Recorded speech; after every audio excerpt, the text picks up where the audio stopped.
You know, it's funny that in that open it says the challenge isn't the only show on TV yet. We were just talking to Johnny Mosley about 5 seconds ago.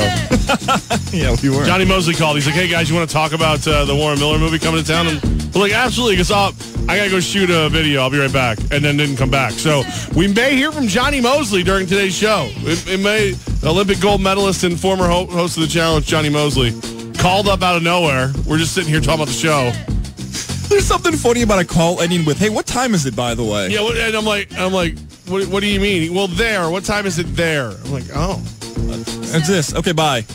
Yeah, so he, of course, is one of the narrators for the Warren Miller movie, which will be at the Palace Theater this weekend. So hopefully he calls back. I mean, you guys got to see where I am right now. I'm just sitting in the woods and this, that. We're shooting a video. Oh, I got to go? All right, bye. And I'm like, all right, what? What happened? Chris Canty is going to call us in just a little bit as well. It's a good day to be working the phones where Woodsy is. He gets to talk to everybody first. It is Levack and Goz on your home for New York Sports 104.5 The Team. Have you ever been to one of those Warren Miller movies? No, I haven't. I did the prologue once. Like I got to go up and read this thing before, and it was it's so intimidating. It's so many people, like the whole theater are diehard skiers and you know, like thrill seekers. And me, I've skied like once in my life. So I'm up there talking about it all, and I'm doing my best just, you know, to be like respectful to the sport, you know what I mean? And I'm but the whole time I'm just like, my knees are knocking. You know what I mean? Like I'm like, I hope they don't know I'm a poser. You know that scares me all the time, especially concerts where no one wants to hear us like intro the artist. Get off the stage, bum! We want tuba stank. The only plus side is like while you're talking when you do that, in the background are all these like ski jumps and stuff, like all these big air things. So people aren't even really listening to you. But it's a pretty amazing movie. It's gonna be at the Palace Theater this weekend. Hopefully Johnny Mosley calls up a little bit later. If he's in the middle of shooting things, he'll just call up at some point. But joining us right now, Super Bowl champion, former New York Giant, Dallas Cowboy, and Raven, Chris Canty with us right now. First of all, Chris, thanks for making time. We know you worked hard today already. Man, I always got time for Levack Goz, man. So I'm glad you guys are having me on. Appreciate it. We love that about you, man. So look, we're sitting here, and you know, you've been on the field, you've been a part of a defense that's better than this one, and this one's supposed to be as good as yours. What's going on with this Giants team? Why are they underperforming so badly? Well, I think it has to do with the chemistry in the locker room, and you can look at this team and you can point at the deficiencies on the offensive line, but this team just has too much talent, top to bottom, to have a 1-7 start through 8 games. So it's got to be disappointing. And sure, you can point out Jerry Reese's faults as a GM, but a lot of this has got to fall on Ben McAdoo too, and allowing some of the issues to fester in the locker room, because clearly there's a disconnect between the agenda of the head coach and the product on the field. Let's stick with that locker room theme. You've been in a locker room before. Jack Rabbit gets suspended, DRC issues. Does that spread in the locker room when your teammates are being lost because they have a bad relationship with the coaching staff? Well, yeah, I think it comes down to respect for the head coach. And it's clear that the guys on this team might like Ben McAdoo, but they don't respect him. Anytime you got guys coming back from the bye week late, you know, DRC and the situation that he had after the Chargers game, and that suspension, and then you see what happened with Jack Rabbit and not communicating with the team until the following Tuesday. It's unbelievable to think that this Giants franchise and this Giants team has gone so far from the Super Bowl teams that we remember in 2007 and 2011. So it's disappointing to look at it now, and there's not much hope in terms of this getting better in the foreseeable future.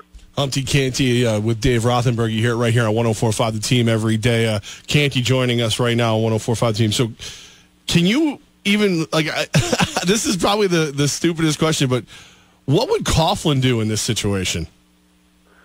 Well, you know, I don't know. I don't know where a team goes when they lose respect for the head coach. Tom Coughlin never lost respect for the locker room when I was a part of the New York Giants, and so I'm sitting here looking at this whole thing from afar, and it's just disappointing. Now, coming into this season, I talked with some of the guys on the defensive side of the ball, and one of the issues that they were concerned with was chemistry, and I was a little bit taken back by hearing these types of concerns, because it felt like the chemistry, especially on the defensive side of the ball, was really good coming off of an 11-5 season and, you know, an appearance in the wild card round. So But in looking at it, I guess those concerns were warranted. Clearly, there are issues with infighting, and anytime you have one side of the ball that's as dominant as that defensive unit and the offense underachieving in the way that it did for the majority of last season and the beginning of this season, it's going to create some resentment amongst teammates. And I think some of those issues, coupled with Ben McAdoo not being able to discipline players at the top, created a bad dynamic in that locker room. And as a result, you start to see a team that doesn't produce at the level that we thought they would. What kind of sign is it that Goz and I, we go to camp every year and we see what's going on? 2 years ago, Olivier Vernon gets there for the first year, and he's leading JPP and other guys like in between drills doing wind sprints. This year, he doesn't even show up for OTAs, and there was no extra work. What kind of sign is that to a guy like you? Well, everybody's going to be on their best behavior when they come to a new franchise, and everybody's always on their best behavior when there's a new head coach. And so you're going to see the best of what guys have to offer. But after a while, after you get comfortable with the personalities around you and with the identity of the head coach, then you start to see guys test boundaries. And I think Ben McAdoo not reining in some of the things that were going on during the course of last season and obviously early this season created a situation where guys didn't necessarily respect his authority. And now, as a result, I don't know where you go as a team, as a franchise, to try to get things back on track. You know, the trouble with this Giants team is that you just don't have enough homegrown talent. You don't have enough players that were drafted by the franchise in order to have this organic core that can hold everybody to the standard that you're used to seeing from New York Giants teams. The fact that Jerry Reese missed on the 2011 and 2012 draft class, consecutive draft classes, that created a void between the championship teams and the teams we see now. Guys that were a part of that draft class should make up the core of this football team now, but you don't have that. As a result, Jerry Reese had to spend $200 million in free agency a couple of years ago to fix a historically bad defense. And when you bring in those guys, hired guns, mercenaries, they're not necessarily invested in the franchise the way that drafted players would be. So I think that's where you meet this type of adversity that the Giants have seen early this season, and you don't have a voice, you don't have leaders in that locker room to get things back on track. One of your former teammates, Eli Manning, there was talk about what his future could be if the Giants should test his value. You've spent time with him before. Could you ever see Eli Manning wanting to play somewhere else other than New York? No, I don't see it. I think it means something to Eli to finish his career with the New York Giants, to only play for one franchise. He's the greatest quarterback in franchise history, and I think it means something for him to stay put. And I've said this a million times on Humpty Canty with Rothenberg. Eli Manning will be the quarterback of the New York Giants until Eli Manning doesn't want to play football anymore. That's I love that. I love that statement. We had a lot of people calling pretty aggravated that we would even consider thinking about where else he could play. So Chris Canty with us right now, Levack Goz on 104.5 The Team. You know, you had some just posterizing sacks in your NFL career. Every once in a while when Rothenberg gets going, I'm waiting for you just to, full blitz him and take him down. Have you thought about sacking Rothenberg? 100%. I've absolutely thought about it, but then I realized that Rick and I would be left with no supervision, so that's probably a bad idea. But no, Dave drives me crazy sometimes. But you know what? It's crazy because he's actually numb to what's going on with the New York Giants right now because they're so bad. And I think you got a lot of fans out there of the Giants that are just so disappointed in his team, and they don't recognize the passion and the pride that the players should play with, that they're used to seeing their Giants players play with. And so I guess it's really disappointing to see this far departure from what New York Giants football teams used to look like. What are some of the words you've used to describe Rothenberg? Horrible person, despicable, terrible. My favorite to describe Rothenberg is lowlife. Yes, because that's I right. feel like it's all encompassing. Like, you know, he's a good teammate, but he's a lowlife. And, you know, it's just one of those things where he's just a bad guy. Like he's a Mets fan, so he was actively rooting against the Yankees during their playoff run in the ALDS with the Indians and then the ALCS with the Astros. I'm just sitting there like, what are you doing, Dave? Like, your team is not in it, so it shouldn't matter that the Yankees are winning. But no, not Rothenberg. If his team can't win, he wants to make sure that your team loses. That's why I call him a lowlife. So you have the lowlife that is Dave Rothenberg. How about the story today Rick DiPietro tells about being hazed as a freshman in high school, where he's tied to a chair and thrown in the snow? We learned a lot about Humpty today from that story.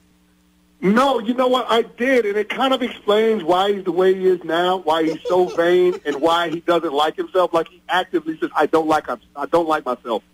And as he's telling this story, it's like, I guess it makes sense now. Like, I'm starting to believe that he really doesn't like himself. But it makes no sense because the guy has the perfect life. Like, he was the #1 overall pick, 3-time All-Star, and now after having a dream gig of playing professional sports for the Islanders, he's now an on-air talent in New York in a top 10 show. So it's crazy to say that this guy hates himself and he has the perfect life. Chris, I got to ask you this. You say, obviously you like working with Rothenberg, but he's a lowlife. Have you ever had a teammate that measures up the same way? Who's the closest guy on the field to a Rothenberg? Oh, the closest guy on the field. You know what? I'm going to have to give this award to Terrell Suggs. And he would embrace it. He would wear it as a badge of honor. He prides himself on being a good teammate, but a low life. It's like all of the guys that I enjoy playing with are pretty much made up the same way. Like, they'll lie for you, they'll never lie to you. Like, those are the kind of guys that I want. So, Terrell Suggs would definitely be the teammate that I would characterize as that low life. He's right there with Rothenberg. You got to listen to him every weekday right here on 104.5 The Team. Humpty, Canty, and Rothenberg. Man, we appreciate you, Canty. And you might get called to coach that defensive line for the Giants in the not-too-distant future. No, I'm all set where I'm at, boys. They don't judge wins and losses for what I do. I'm good. Canty, we appreciate the time, brother. All right, thanks for having me on, guys.